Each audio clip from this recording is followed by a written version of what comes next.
Gotcha. Nice 7. That'd be a good tournament fish. 17 3/4. We'll let him back in. There's a grip pin hook that I'm holding it by.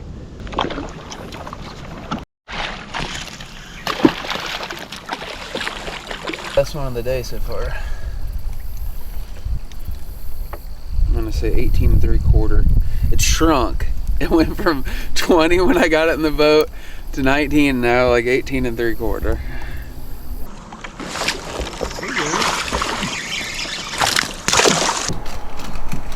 Say good morning. Morning. So Josh has joined us for day 2 of pre-fishing. He got here late last night. Yeah, about 12:15. Yeah. Cool. Got a little bit of rest and we're ready to get after it. Yeah, we're talking in hushed tones. We still got some people asleep here, but we're getting ready to hit the water. It's 5-something a.m. Yeah. All right. Yeah. Let's get to the ramp. Let's do it. All right. Got things sort of ready. Oh, look, you got one too. Sporting the Osprey and is it the Peregrine? Yeah, mine's a Peregrine.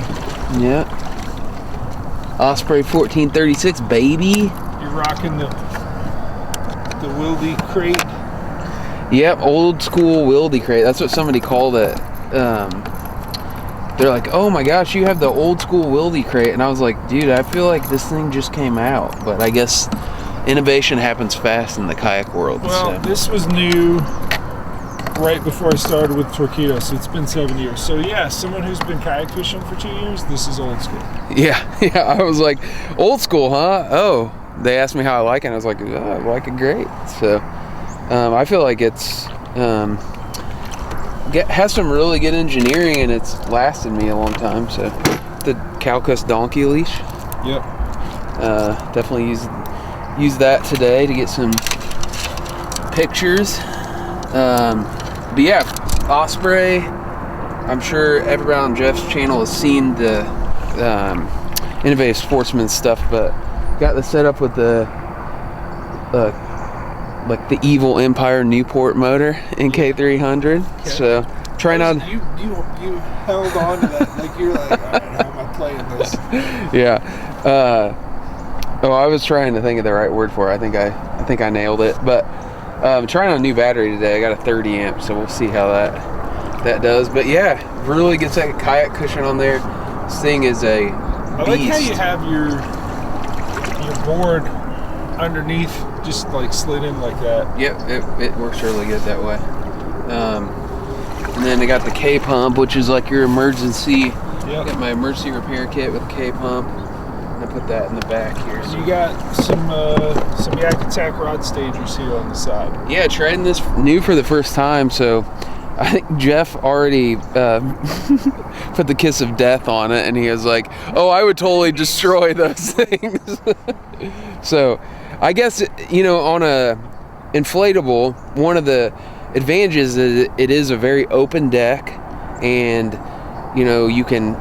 Sort of put things where you want. The downside is it's an open deck and there's nowhere to like tuck things away. So you got to kind of find a system that works for you.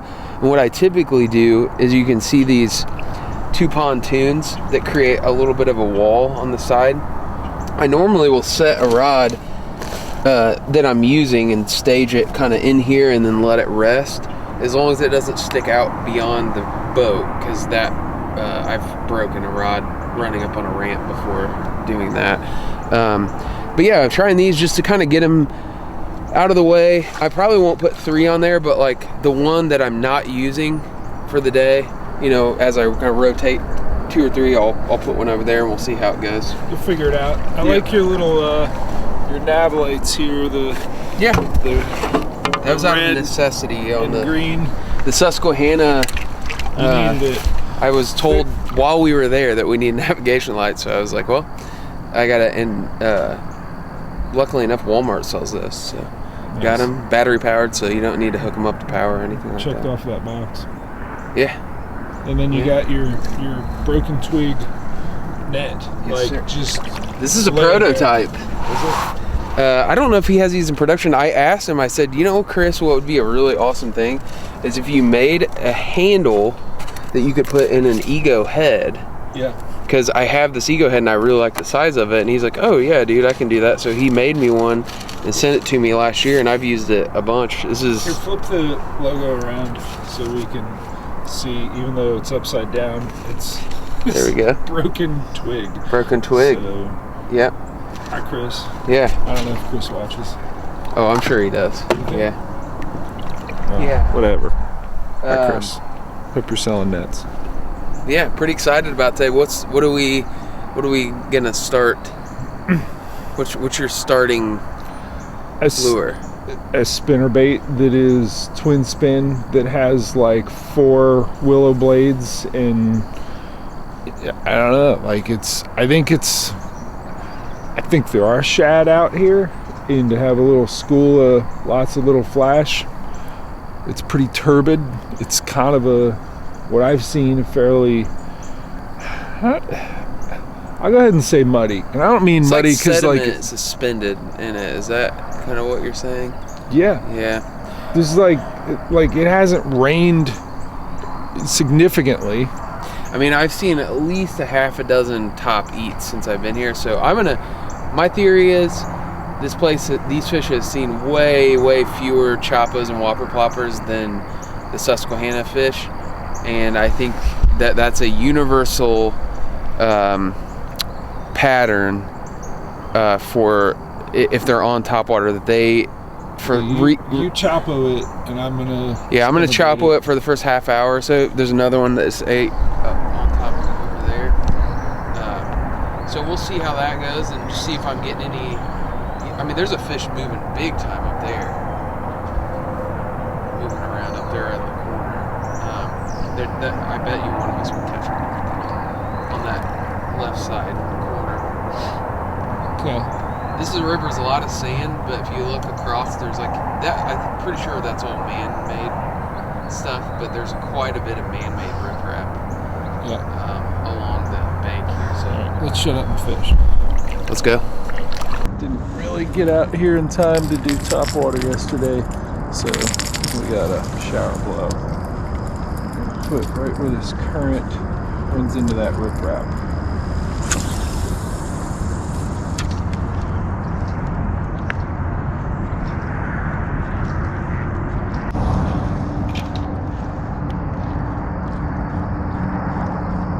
Got some riprap on this island out in the middle. I'm assuming it's because these power lines that go across here once had a support tower here. It's no longer there, but there's man-made, riprap all over this thing. So should be another good target for the crankbait. We're gonna give it a shot.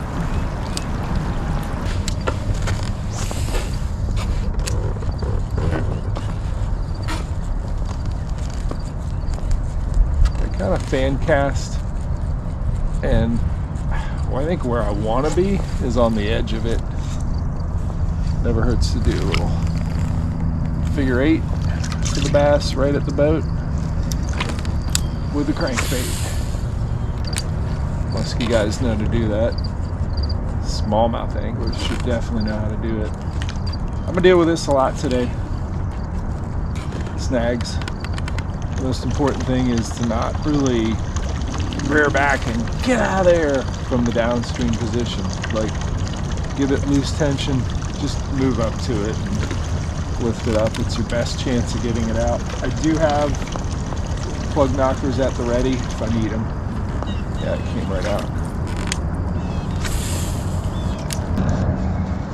Okay, what we got here? What we got? We got a walleye. Huh. I had a hit, and then it was off, and now it's back on, and yep. Walleye on the riprap with a crankbait. Pretty cool. A lot cool if you were a bass. Alright, goodbye.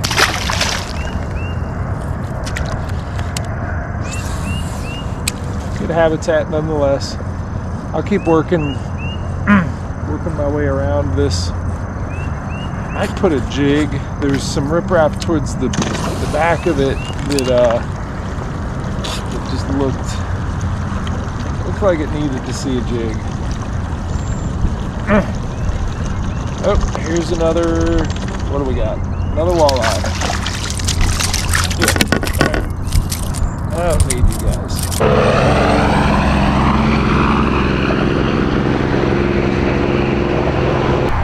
All right, Josh. How many fish have you caught? I got 2. You got 2? I got 2, but they're the wrong species. I got 2 walleye. What do you think of this place so far? 45 minutes in. Super interesting. Super interesting? Yeah. I'm starting to see some of the things I've heard about it. A lot of sand, but what I didn't really think about is how many shallow shelves that creates. Yeah. Where you gotta imagine at some point they push bait fish up on those things. There's like a lot of ambush points for that sort of feeding, where they can just push them up on there and feed. So I'm really keeping my eye out for any sort of surface activity around those areas, because I feel like it's going to be a way we catch some fish. Okay. All right, I'm tying a different jig on this one. Let's see if I can get better light on it. This one is the new Do It mold one that I got at iCast. Actually, they mailed it to me right afterwards. Yeah, I hadn't split the tentacles on this yet. So that's the round rubber I put in there. And yeah, it's got some furry stuff. It's got some bucktail. I like the bat wings more, but I put a helicross on there just to kind of, I don't know, try something different. And I don't like the length of the helicross, so I really just want the pinchers on it. So I cut most of the body of it off, and that way, you know, where that body would be is where the head is, and the overall proportion of the bait makes sense for it being a crawl bait.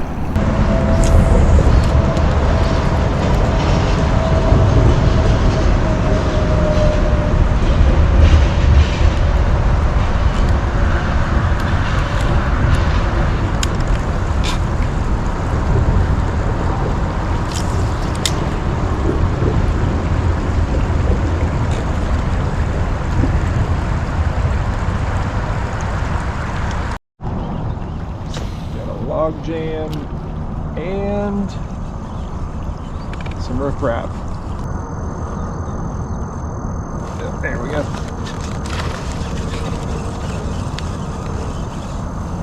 Stay down. Gotta have rod where it needs to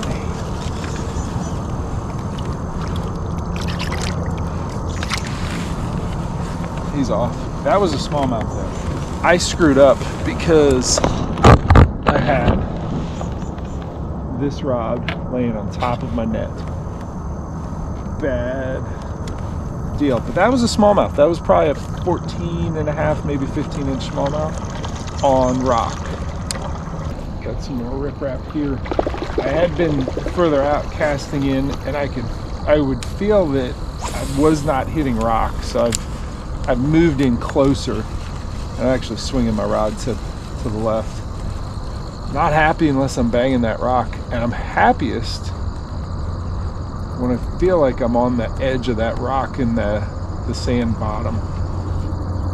Like, I think that is that transition, that edge from probably just where the farmer dumped in all the rocks he pulled out of his field, which is what this looks like to me.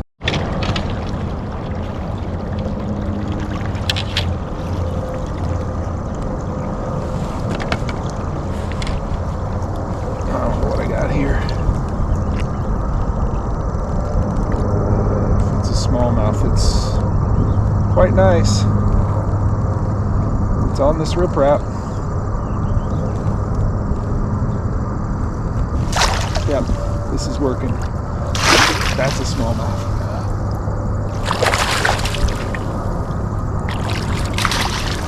Good. Good, good. It's about the size of the one I let get off earlier. In competition, thinking that might matter. Yeah, I'm cranking this rocky bank. I had one on earlier that got off that was about the same size, and this one's, I don't know. It doesn't matter what it is. I think it's probably a 15-incher. Starting to wonder what? Or smallmouth in here. Yeah, no, he's 15 and a half. Nice. So that in competition is, I feel like, see guy. Could be good at this tournament. I think so. And yeah. I think I've had two of them this size on this. On, you know, one further down and one here. It's a pretty unique. Do you think this is natural rock? It is natural rock, but it's been pulled out of the field up there, I believe, by the farmers. Because there's an oxbow up there that I think they tried to reinforce to not, like, have a, you know, a big river channel, you know, eat up a lot of their farmland. So, all right. Pattern building, it's good. I really believe though that what I want is to coordinate a float trip with, you know, where I can cover a lot of water and just run to the rock. That might be the best bet. This is, run to the rock. I'm having this internal debate. While I'm pre-fishing, do I continue to throw that bait? I only have that one in that color. I need to go to the store, buy more of them, but I also kind of have a list of things that I gotta take care of that are bothering me or not right. One is I gotta find, I can only put my hands on one of these plug knockers. They're gonna come into play here, and I know I got more in this box. I just can't put my hands on them right away. There's a bunch in my truck somewhere. So basically my list here is that I gotta retie leaders, I gotta get more crankbaits, I gotta find more plug knockers. I gotta do this periodically, but my pliers are, I need some WD-40 on them. I've actually kind of determined in the last day or so that my braid scissors are fine. This particular line clipper, it just got dull. And I got another one in the truck. I actually bought one recently, so. But I'm still debating. Do I keep throwing that crankbait, or do I put it away for the reason of preserving it? Because I know it's working. It's not like I have to figure out, okay, like maybe this pattern is locked down and I should just put this away, even though I know I can continue to catch fish on it. And maybe that's just it. I figured out that pattern. Don't just continue to exploit it. Figure out another pattern. Or do I continue to exploit it and just figure out the nuances of which rock looks the best, or what's the best way to really work it? But I don't know. I'm gonna pick up a different bait. Let me throw the jerk bait a while and figure something else out. So crankbait and jig. I trust the jig. Yeah, I'm gonna try some different stuff though. So I hopped out. I'm standing on the sandbar, pulling my bibs down and shedding layers. Like this morning, absolutely required the hooded sweatshirt, but it's like It's 9 o'clock and it's like, yep, sun's up, no clouds. It's getting warm. We got that in between. I know that Josh said we have a cool front, really a cold front coming for the tournament. So that's one of the reasons why I feel like it's important to get comfortable throwing the jerkbait, because the jerkbait is one of those baits that you can power fish with, but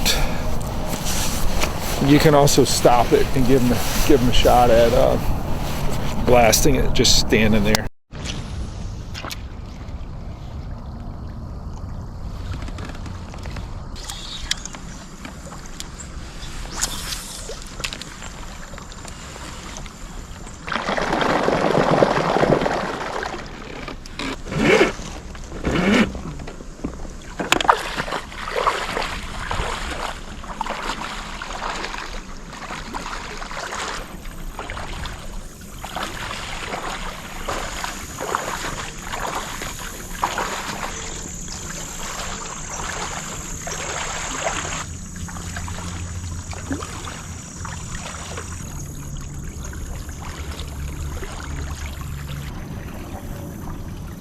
So there's this benefit to wading, getting out and walking the riverbed, that not everyone talks about. I don't know if I've actually heard anyone talk about it, but you learn the bottom substrate with your feet in a tactile sort of way. When you walk a river, you understand it better than if you just stay in the boat all day. And what I've learned is there are areas on these sandbar kind of braided islands that have soft sand that kind of gives way when you step in it, and then areas where it's hard sand. And I don't know what all that means yet, but I'm learning it in a way that I wouldn't have learned if I stayed in that seat. Right. Fishy looking area. A lot of bait fish around, and I'm throwing a bait fish profile? No, I'm throwing a black jig. I think it really comes down to Josh talking about, and I think it's from YouTube videos he watched of guides and such, you know, doing this in I don't know if it was this area. It looked like this area. And I'm sure there's a lot that looks the same out here. But it's these braided islands that have a little bit of a steeper bank. They're not the shallow taper. It's a steeper taper. And there are a lot of bait fish. Like I was actually throwing this for a while. The spinnerbait, the twin spin with all those. I mean, that should have worked, but it's like, I don't think these fish are chasing stuff right now. And it's like, as much as I threw this, if they were chasing, they'd be into that. Alright, so there haven't been a lot of opportunities to do this. And whether it's people in Wisconsin don't litter as much as other parts of the world, or it's just fewer people up here. Gotta grab the trash while you can. Build that good karma with the river. So Josh called me, said he got a 17 and got it on the fluke. And what he described where he caught it doesn't compute for me, not for what I've seen thus far. And I'm zooming back down so I can look at the spot and have him kind of narrate to me how it went down.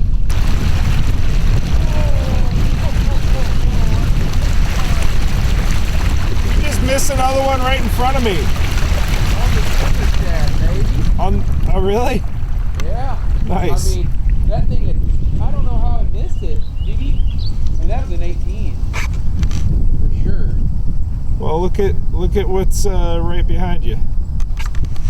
What? I don't know. Big old rocks. Yeah. It came out from that shade right there. All right. So you just missed a 18 behind you, but you got a what? 17 here? Yeah. So I threw up. I was working this root wad and the bank, and then I went up in here and threw just right up here. There's no current there, man. Huh? There's like very little current in there. Yeah. There's some further out. And came out and like it snatched the forked tail, the split tail off that fluke. Right. And then I threw back in there and just like killed it, and it came back. And you know what though? Now that I'm here in front of it, I can see some current billowing here. yeah, there's a little bit. It's coming underneath that. It's actually fairly significant, and we're still associated with the riprap. That's where you got it. Right there. So that's kind of a place I would put the jig. Yeah. And it, like I said, it visibly came out. Smashed it. Yeah. I don't like how that's rolling. It's a prototype. Prototype means there's going to be a product at some point that people can buy. Yep. This is the placeholder for it's called the scissor shad. It's essentially a silicone fluke, but it's mega sized with a huge scissor tail on it. And you nose hook it. Yep. So it's got some mesh embedded in it, like it's got mesh throughout the whole bait, and it. I'm not gonna just flop it. No, put it right in. I'm not gonna give you too good. No. I want it in my lap so I can film this thing up close.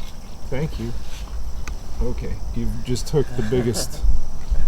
This is a prototype of it, but we'll see. I like that eyeball. All right, and then you have. It's a 4/0 wide gap finesse hook. Okay, and you got it kind of two-tone with the red and the white, which I think absolutely. This is a top pour. We'll call that color blood sport. Man, I think it works in your favor having that much contrast. Red and white is a great contrast. Yeah, and, I do. And in this mud, it's probably helping you. Nice. I'm sure that there's more fish on this tree. I wasn't trying to pick it apart necessarily, but seeing where they're at, what they're obviously, one right there, one right here. And then I got, the 15 that I got, and then another one about that size where the riprap started. They're all centered around the riprap though. The thing is, we had zero signs of life for the first correct hour, and then now it's like boom, boom, boom. Could be time of day. We don't know. The sun's out, could be triggering it, but it's also looks different here. And I tend to think this river where you don't have that tapered bank, this might be the spots to find. It is definitely the outside bend. Yeah, the channel swing. Absolutely correct. Alright, so the dot here is where we're at. That's where I caught the 15, and that's where I missed that first one. So, and Josh has a couple here. So, you look at this on the macro of the macro view. It is the outside bend. No, I don't want to do another point. It's the outside bend, and there's riprap to reinforce that bank. So, let's look upstream and find some more of that. I was actually busy filming with my camera to get stuff for Instagram, and you hooked up with a nice one. Yeah. You want to show me what you got? Yeah, for sure. Getting out of the boat, huh? Yeah, You gonna measure it? Yeah. Oh yeah. All right. Definitely the best one of the day so far. I'm gonna say 18 3/4. It shrunk It went from 20 when I got it in the boat to 19 now, like 18 3/4. It's a nice fish though. Yeah. Sure. Is it still shrinking? 18.5 something ish. Nice. If I wanted to, yeah, it shrank another 1/4 inch. It's okay. It's a good fish. Don't let it go. I'm gonna get a quick shot for the Instagram.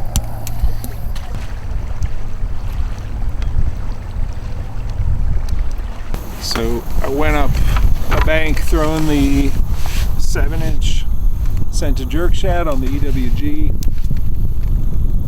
and I front-ended Josh. We kind of agreed, like, yeah, all right, we'll go up this bank, and I got out in front of him and worked the bank and caught nothing, and I kept hearing him from behind. Got one, got another one. Oh, that one got off. Whatever. He was getting bites in water that I had already worked, and I was like, all right, let me do exactly what he's doing again, and that is, you know, it's a nose hook fluke, which now I have in my net. But I got a bite there, and I just had one, like, take it, rip it off the hook. But he's caught some big fish. Ooh, look at that. There's some bait fish kind of scattering for some reason. Ooh, there's a bunch of them in there.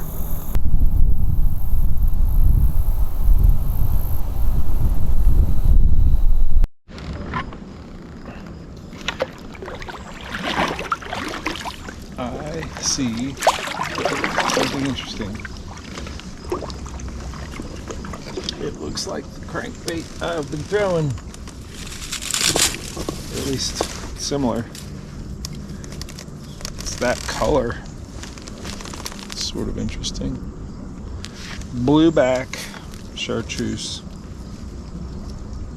Someone else likes that color. That's cool. Did you come off? Are you kidding? Oh, alright. Well, that was one that swirled on and grabbed the Palmetto BugZ, but I didn't poke them. Alright, that was in the same spot as the one I missed, but I know for certain this wasn't the fish, because the one I missed was big. But this is interesting. This is a different, let's see, guy, presentation. It's the Palmetto BugZ, and I put it on that jig head I made for the scent to jerk shad. It's interesting though, this kind of, I like this bait because it skips up into stuff real well, especially rigged that way. But I missed a good one there. Wow. Yeah, my drag's too loose, I think. Maybe. Alright, skip it into shade. Oh my gosh. Alright, it's getting bit, but my hookup percentage is not good on this rig. I gotta come up with something else. Had 3 hits on this, so they want it. But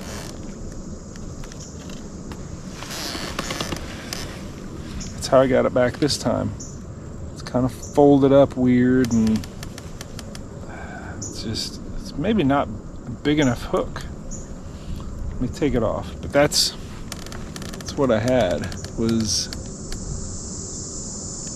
that SWM jig hook. They like the way it glides, so Palmetto BugZ is doing something. I like how it skips in there. Huh. I'll go ahead and mark where I am, that I got a couple bites. Alright, here's what I came up with, and I've done this before, fishing for tidal largemouth in the past. So there's a grip pin hook that I'm holding it by. right on the nose is the 16th ounce bullet weight, and then there's a bobber stop. And that 16th ounce tungsten weight is just barely enough to make it sink, and it'll sink slow. So I got that spot right behind me where I got those 3 bites and caught one. I'm gonna scoot back in there. Clearly they like the Palmetto bugs. Skipped into shade. I think that's part of it, is this. You gotta get it into that bush shade. This is on a riprap bank, and that's a good fish.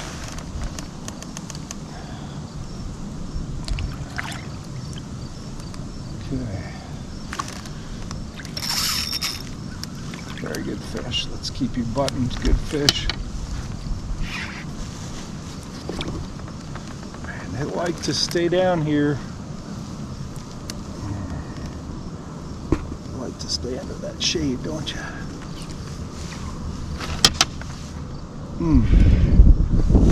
Good power.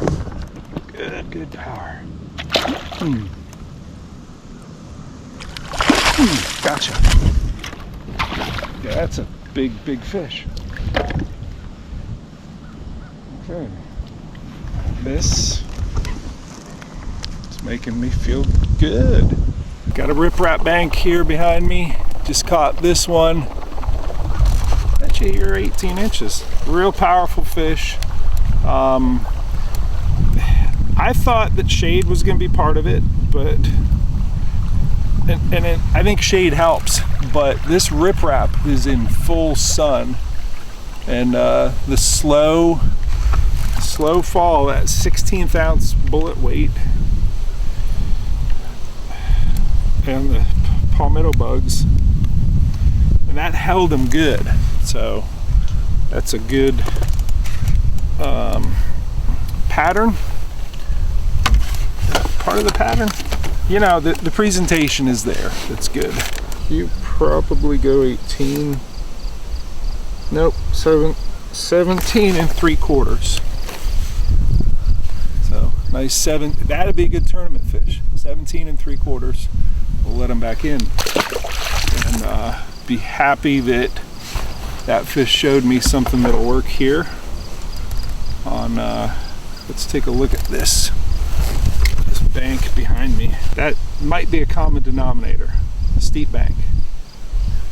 But yeah, good hookup percentage, or good, you know, just good connection to that fish.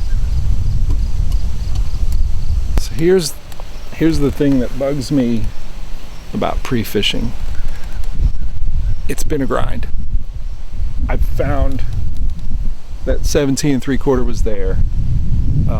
Steep riprap. I mean, someone has built this up to protect their property there, and it goes all the way around. Man, look at all that. It goes up a good ways. Look at that, around the corner. Now, here's the dilemma. Here's the thing you fight, and I think I just got to fight it and leave this area. There's other fish here, for sure. I really want to catch them to feel good. But in case I come here on tournament day, I don't want to mess it up. I really don't want to sore lip a bunch of fish, but whatever. Middle of the day, 1:15 p.m. to catch a fish that quality. Oh, and there's a dock with shade. I bet you there's 3 big ones right there. All right, I gotta leave. Gotta get out of here. Let me find some more of that right grass. Yeah, let's go do that.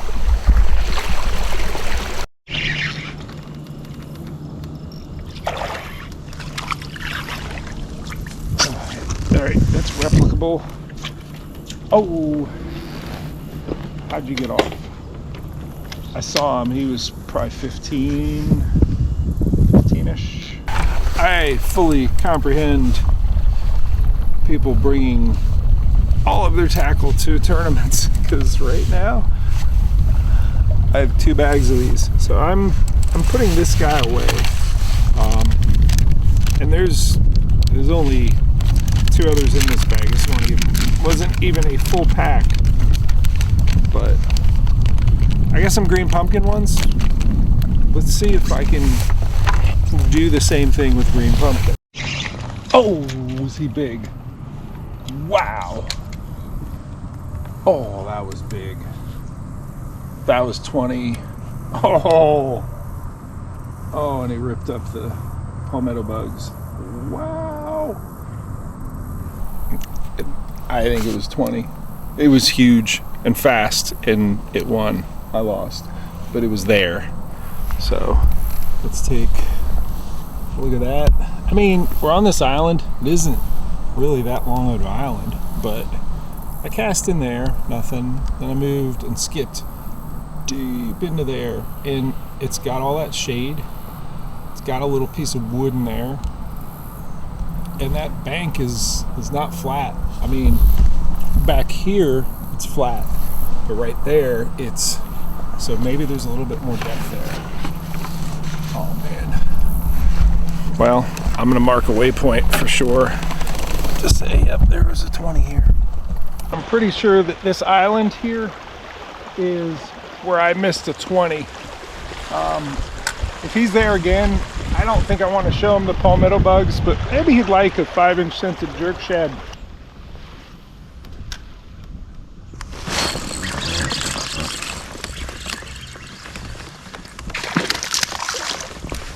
$16 3/4, nice upgrade. So I spy Josh.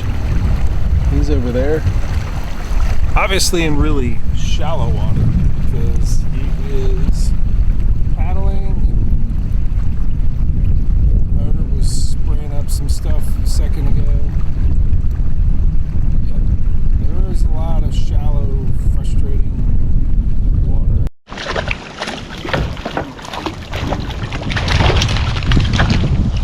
Okay. Starting to feel like I got something that'll be my bread and butter in this tournament. So that fish, I skipped into that fuzzy, scummy stuff on the upstream side of that big old log jam. That's where he came out of. Just skipped it right in there. Current, it's got current pushing on it. But like if you look at the, yeah, there's current pushing on it. But there's some calmness probably right up against it. That's probably where he was. I mean, it was immediate. As soon as I skipped it in, boom, he was eating it.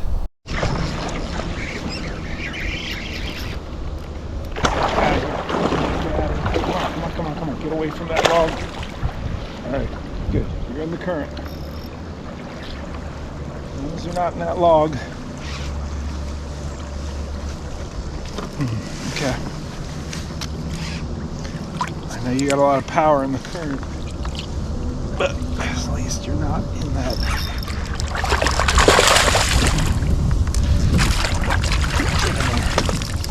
So back here, it's not real steep, but as you get up into there, there is some steepness. But I'm gonna put one in there. Oh, I got him. Get out of here. Man, you got a tree wrapped around and everything else.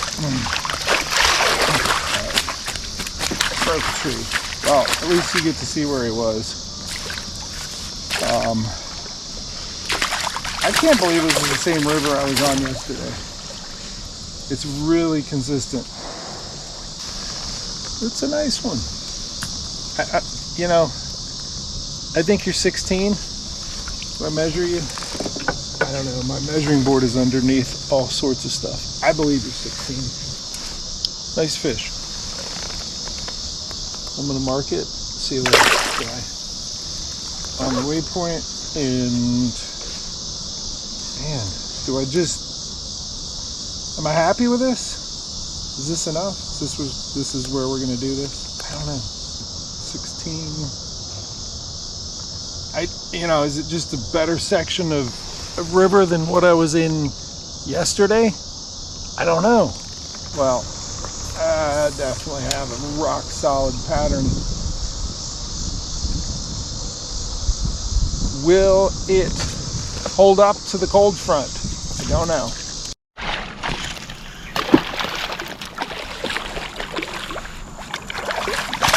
It's just so predictable, replicatable, everything you want. All right, Josh. How many fish have you caught? That's a good question. Maybe like 35, something like that. I can't believe that this is the same river I was on yesterday, and how it just they're eating, right? And like, I did a lot with the jig, which isn't that different from the Palmetto BugZ. And I got largies. I'm not even counting those. Would you concur that I should not count those? They should be negative. They should be no. Those are fall fish. So I've already done this game with my buddy Paul, and he's like, we go on the Susquehanna, and each smallmouth is +1, each fall fish is -1. You guys have a lot of fall fish in that river, don't you? Yeah, you got to feed the muskie somehow. Yeah. Speaking of muskie, I had one snap me off, another one eat, like roll on it, completely missed it, and then I had 2 follows on this. So what was the biggest one you laid eyes on? Muskie? Yeah. I can't really tell if the water's so dirty. I mean, none of them look like giant, but I mean, they weren't, they were musky. They weren't like babies. Right. They were full grown, but I didn't see anything that looked over 40 inches or anything like that. So with the rod stager like that, do you always have to? I really like this, by the way. Okay. Do you always have to land fish on the left? No, I always land them. I mean, I haven't really ran into a situation where this was in the way yet, I guess. But yeah, I landed a couple up there. I mean, that could come back to bite me.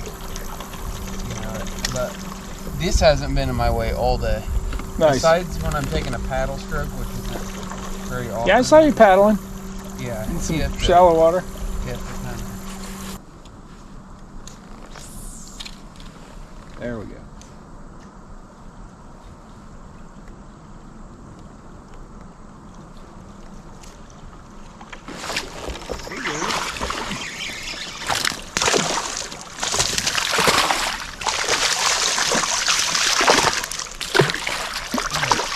In the boat. All right, we are cruising back. You were saying it's sort of a challenge.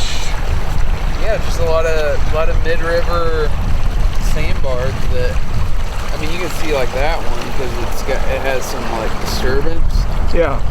But sometimes if the sandbar's really big, it's hard to find the channel where you can get through. I think it's gonna be easier going down than it is going up, because like to go down we can float through with the motor up. Right. Coming up you needed propulsion.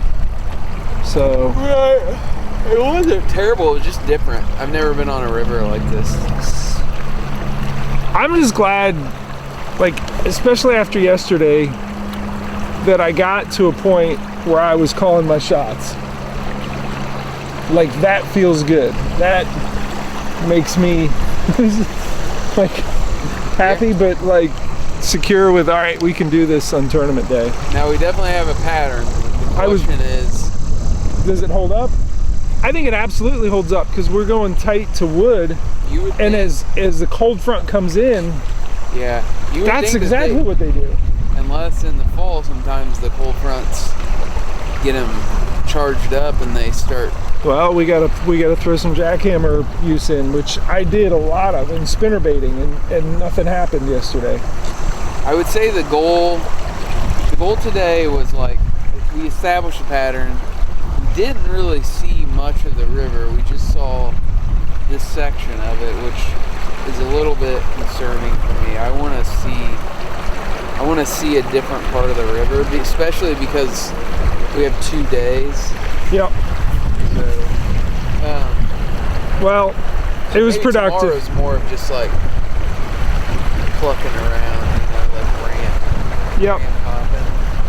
It's kind of see, because now we know what we're looking for. It's like, oh yeah, and I will say you can't tell these banks on the satellite pretty easily. You can? Okay. I don't know. I can tell you this. You can definitely differentiate it from the really crappy stuff. Now, whether you can, I think it has like a 50-50 shot of being good if you identify it on the satellite view, I guess. Yeah. Well, we're going to go and find a tackle shop because I need more Palmetto BugZ and DT10s. What do you need? I need some finesse wide gap 4/0 hooks, which is really hard to find. Okay. I tried ordering it on my Amazon and it was going to be here on Monday, so it didn't work. No, so we'll see if we can find some. All right, let's go find a tackle shop.